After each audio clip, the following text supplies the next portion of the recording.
Hello and welcome to Disney Movie Investigations. If this is your first time watching, welcome to the show. Each week we take a look at a movie that is featured on Disney+. We take a look at how the movie got made, some interesting trivia about the movie, as well as what happened after the movie. So this week we are continuing our journey on the movies featured on Disney Star, and we are taking a look at the sequel to 28 Days Later, 28 Weeks Later. We look at how the sequel was developed, adapting a new cast, as well as the future of the franchise. And if you are liking these videos, please hit that subscribe button. That way you will be notified each time one of our case files is added to the site. But for now, sit back and enjoy this episode of Disney Movie Investigation. Wow! So like I said, this video is going to be covering the sequel 28 Weeks Later. This was released on April 26, 2007, and it was directed by Juan Carlos Fresnadillo. If I butchered that name, I apologize. It was written by Roman Joffe, Juan Carlos Fresnadillo, the director, Elo Lavaine, and Jesus Olmo.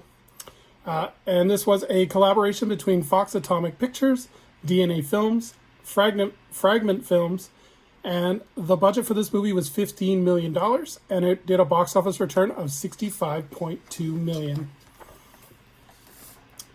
So, in terms of the development of the movie, after the success of 28 Days Later, it was decided to make a sequel set 4 years after the first movie. Director Danny Boyle said he would not be returning because of his commitments to the movie Sunshine. He did say that he would stay on as executive producer and teased that the plot would involve the U.S. Army. Spanish filmmaker Juan Carlos Fresnadillo said would be hired, and it was decided to involve a new cast as too many of the original cast were unavailable. It was also decided that all the zombies would be required to have a background in ballet, dance, gymnastics, circus performing, and miming. And filming occurred again in London and in various areas of the UK. So in order to promote this movie, Fox Atomic released a comic graphic novel called 28 Days Later, The Aftermath, and this would bridge the gap between 28 Days Later and 28 Weeks Later. And then the website Bloody Disgusting had actually a contest for fans, giving them the chance to win a prop from the movie 28 Weeks Later. The props that were part of the prize were included a District 1 welcome pack, which featured an ID card, an edition of the London Evening Standard newspaper with a headline proclaiming the evacuation. In April of 2007, in order to promote the film, a biohazard warning sign was projected on the hills of Whitecliff of Dover to help promote the film. It warned people that now the area was infected. Fox Atomic also posted a free flash game on its website where players could play one of the infected trying to escape. So let's take a look at the new cast.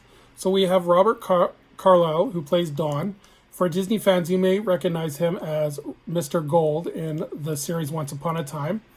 You have Rose Byrne as Scarlet, Jeremy Renner, Hawkeye himself, as Doyle, Harold Perrineau as Flynn, and Catherine McCormick as Alice. So now that we know the players, let's take a look at the plot. 6 months after the horrific events of 28 Days Later, when the unstoppable rage virus decimated the entire area of London, the U.S. Army has restored order and is repopulating the quarantined city. However, after the first wave of returning refugees, an unexpected carrier of the highly transmittable pathogen enters the dead city and unknowingly reignites the spread of the deadly infection. Indeed, the virus is not yet dead, and this time it is more dangerous than ever. Will the nightmare begin again? So these are my thoughts on the film. The story is very engaging. Like we talked about, it picks up right where the first film left off.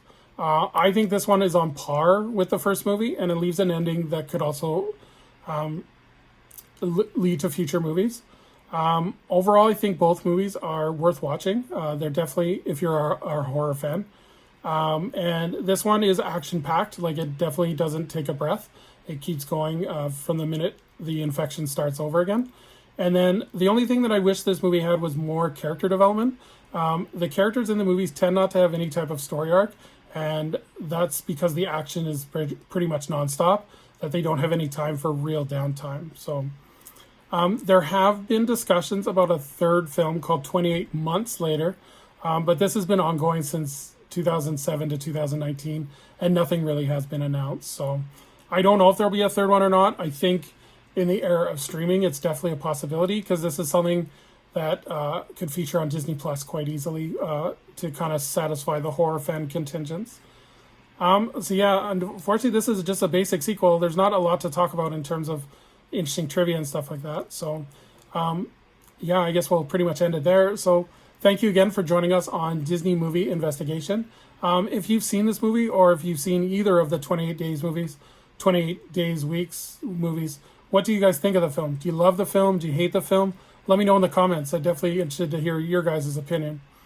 Our next episode, we are going to take a closer look at the Marvel Cinematic Universe, as we're going to start a 4-part video series where we take a look at the Avengers movie.